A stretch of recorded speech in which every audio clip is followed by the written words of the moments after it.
Escuta o som do tambor. Não há mais som.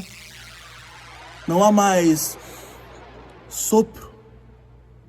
O tambor se calou e a cortina se fechou para mais um negro preto.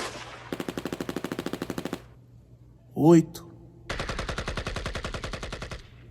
18 ou 80?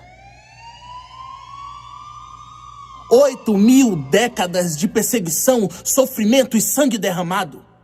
18 milhões de versões onde só o preto sai findo, esmaecido, machucado.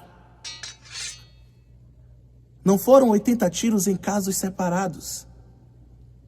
Foi em um carro de um negro preto, onde o seu governo alegou estar disfarçado. 18, 80 ou 8. Desculpe, mas mesmo sabendo que em nada vai dar, preciso falar. A desgraça do carro foi peneirada por ter um negro preto dirigindo seu carro.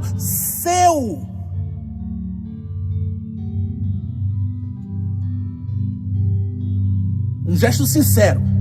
Não sei vocês, mas eu considero. Injeção letal no rabo dos racistas. Injeção letal no rabo dos nazistas.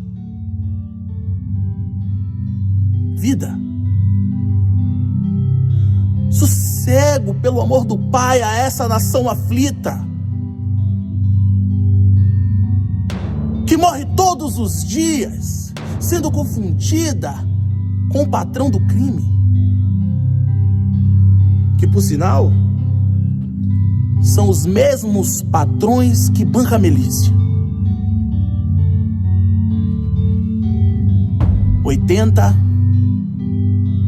8 ou 18. A ordem não interessa.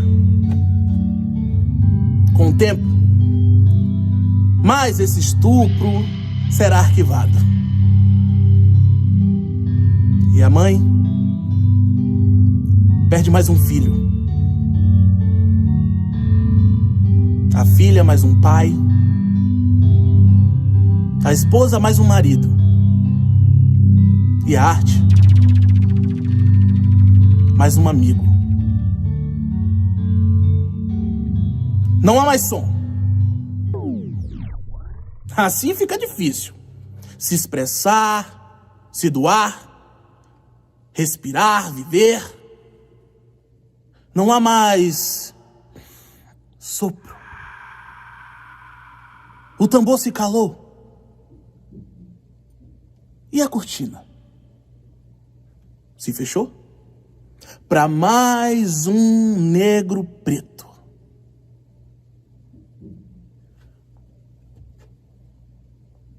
Nesse sorteio cotidiano da carne negra, quem será o próximo?